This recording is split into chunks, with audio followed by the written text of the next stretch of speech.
प्रिय विद्यार्थियों, passive voice के अंतर्गत आज हम आपको मॉडल हेल्पिंग वर्ब्स पर बनने वाले पैसिव वॉइस बताएंगे और बहुत ही आप ध्यान देकर समझिएगा। तो रूल है इसका, मॉडल वर्ब के बाद बी का प्रयोग करेंगे और प्लस में बी के बाद में वर्ब थर्ड का प्रयोग करेंगे।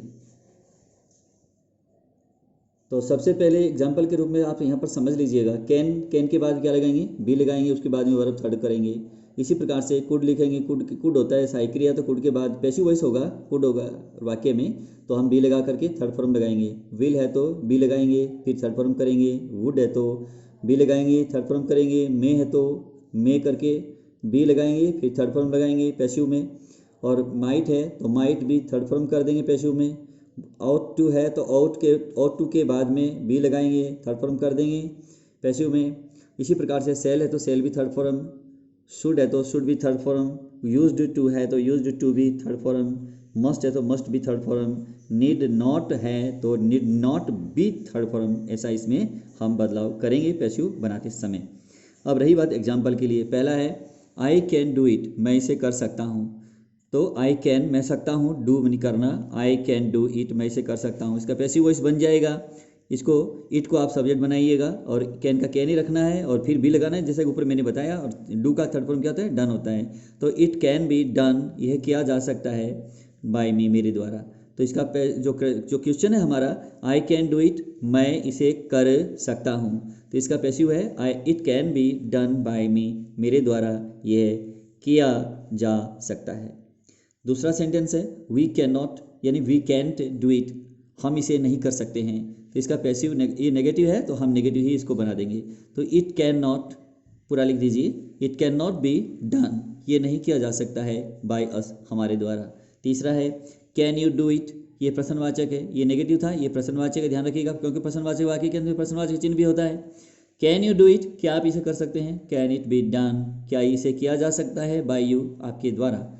चौथा सेंटेंस देखिए विद्यार्थियों, ही शुड, उसे चाहिए, he should study all the books, उसे सारी किताबें, यानी सभी किताबें पढ़नी चाहिए, उसे सभी किताबें पढ़नी चाहिए। All the books should be studied, सभी किताबों को पढ़ा जाना चाहिए बाय हिम, उसके द्वारा। क्योंकि एक किताब को पढ़ने थोड़ा ही होता है, एक पुस्तक को पढ़ कर आसमान छुआ दे और बाकी किताबों को अगर नहीं देखे तो फिर वो क्या काम लगेगा। तो विद्यार्थियों बात यह है कि सभी पुस्तकों को पढ़ना चाहिए। आगे पांचवा है आई मस्ट टीच हिम, मुझे उसे पढ़ाना चाहिए, यानी मैं उसे पढ़ाऊंगा, ये मतलब हुआ इसका। मस्ट का चाहिए भी होता है, गा गी गे भी होता है इसका, क्योंकि फर्स्ट में है ये। आई मस्ट टीच हिम, मुझे उसे पढ़ाना चाहिए या फिर मैं उसे पढ़ाऊंगा। तो इसका पैसिव बनेगा ही मस्ट बी, क्योंकि मॉडल वर्ब के बाद में बी का प्रयोग करते हैं, बी के बाद में थर्ड फॉर्म करते हैं। टीच का थर्ड फॉर्म क्या होता है, टॉट। तो ये आपको पासबुक से सीखना पड़ेगा कि फॉर्म फर्स्ट का सेकंड कैसे बनता है, थर्ड कैसे बनता है, ये फॉर्म तो आपको याद करने पड़ेंगे। आप सोचते हो कि टीच का टॉट कैसे बना दिया, ये हमने नहीं बनाया, ये याद करने पड़ते हैं, तब होता है ये। सेकंड क्या है, फर्स्ट क्या है, थर्ड क्या है, ये आपको पुस्तक से याद करना पड़ेगा, तब ये फर्स्ट सेकंड थर्ड आप पहचान पाओगे। ही मस्ट बी टॉट, उसे पढ़ाया जाना चाहिए, उसे पढ़ाया जाना चाहिए बाय मी, मेरे द्वारा। अगला सेंटेंस है सी में पास, वह उत्तीर्ण हो सकती है, वह उत्तीर्ण कर सकती है क्लास 10th, 10वीं कक्षा, वह 10वीं कक्षा उत्तीर्ण कर सकती है। तो इसका पैसिव बन जाएगा क्लास 10th को क्या होगा, उत्तीर्ण किया जा सकता है।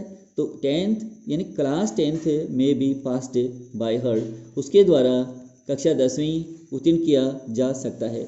सातवां है ही शैल पनिश द बॉयज़, वह लड़कों को सजा देगा। तो सेल से बना हुआ है, ये मॉडल है, ये मॉडल हेल्पिंग वर्ब है। तो आप क्या करोगे, द बॉयज़ इसको सब्जेक्ट बनाओगे, तो ये जैसे ये सब्जेक्ट है, the boys shall be, shall का सेल भी कर दीजिए, आगे थर्ड फॉर्म इसका बन जाएगा। The boys shall be punished, लड़कों को सजा दिया जाएगा बाय हिम, उसके द्वारा। चलिए अब आठवां है you ought to respect the elders, आपको बड़ों का आदर करना चाहिए, क्योंकि ये नैतिकता है, मॉरल ड्यूटी है आपकी। तो आपको बड़ों का आदर करना चाहिए, तो इसका पैसिव बनेगा the elders ought to be, to का टू बी कर दीजिए, कोई दिक्कत नहीं। The elders ought to be respected by you, आपके द्वारा बड़ों का आदर किया जाना चाहिए। अब नौवां है सी नीड नॉट, क्योंकि नीड नॉट का मॉडल है ये। She need not cook dinner, उसे भोजन यानी कि डिनर पकाने की आवश्यकता नहीं है। तो इसका पैसिव बनेगा dinner need not be cooked, dinner पकाई जाने की आवश्यकता नहीं है बाय हर, उसके द्वारा। दूसरा सेंटेंस है they will give you awards, वे आपको अवार्ड्स देंगे, पुरस्कार देंगे।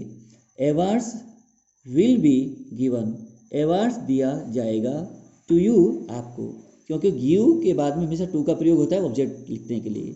तो give to, gave to, given to, giving to ऐसा होता है, ठीक है। टू कभी इसके साथ ही रहेगा, हमेशा ध्यान रखनी है। तो और awards will be given to you, पुरस्कार आपको दिया जाएगा। तो टू यू तभी लगाते हैं जब ये पैसिव में होता है, जब हम डायरेक्ट ऑब्जेक्ट को लेकर के पैसिव वॉइस बनाते हैं और इनडायरेक्ट को लिखते हैं पैसिव वॉइस में, तो हम टू लगाते हैं, ध्यान रखिएगा। वैसे भी साधारण वाक्य है तो भी हम गिव के बाद में टू का प्रयोग कर सकते हैं। 11वां सेंटेंस है what could I do, what could I do, मैं क्या कर सकता था। तो इसका पैसिव बन जाएगा व्हाट कुड बी डन, क्या किया जा सकता था, बाय मी, मेरे द्वारा। तो इसका पैसिव ऐसे बनेगा, ध्यान रखिए, व्हाट कुड बी डन, क्या किया जा सकता है बाय मी, मेरे द्वारा। 12वां है हाउ यूज्ड, ये आपका यूज टू से पैसिव वॉइस में आपको बनाना होगा आगे, ये आपका एक्टिव वॉइस है और इसके बाद में पैसिव वॉइस है। हाउ कुड, दोबारा समझिए, how used he to play cricket, वह क्रिकेट कैसे खेलता था, वह क्रिकेट कैसे यानी किस प्रकार खेलता था, यूज टू प्ले खेलता था। तो अब क्या करना है, इसका पैसिव वॉइस बनाना है। हाउ यूज्ड को पहले लीजिए और क्रिकेट को यहाँ सब्जेक्ट बना लीजिएगा। हाउ यूज्ड क्रिकेट, अंदर लगाओ टू बी, टू का टू बी कर दीजिए। तो how used cricket to be played, cricket कैसे खेला जाता था बाय हिम, उसके द्वारा। अब अगले वाक्यों में अगला 13वां सेंटेंस है the old man might win the race, वृद्ध व्यक्ति दौड़ जीत सकता था। तो विद्यार्थियों आप जानते हैं वृद्ध व्यक्ति वैसे भी वृद्ध होता है, तो दौड़ तो वो काहे का सकता है, लेकिन अब यहाँ माइट का यूज़ जो है आप जानते हैं कि माइट का प्रयोग हम कब करते हैं, जब रिमोट पॉसिबिलिटी होती है, दूर की संभावना होती है, यानी संभावना नाम मात्र की होती है, तो हम क्या करते हैं, माइट का प्रयोग करते हैं। जब संभावना होती है कुछ तो हम उसमें मे का यूज़ करते हैं। तो अब देखते हैं इसमें the old man might win the race, वृद्ध व्यक्ति दौड़ जीत सकता था।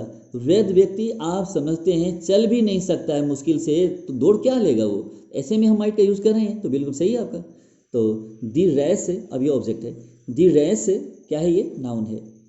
तो the race might be won, दौड़ जो है जीता जा सकता था बाय द ओल्ड मैन, वृद्ध व्यक्ति के द्वारा, लेकिन इसमें संभावना बहुत कम है, एक्टिव का पैसिव बनाया गया है, बस इतना ही समझिए आप। 14 नंबर में वाक्य है I would help the poor, मैं निर्धनों की मदद करता, ये काल्पनिक है, मैं निर्धनों की मदद करता, सहायता करता।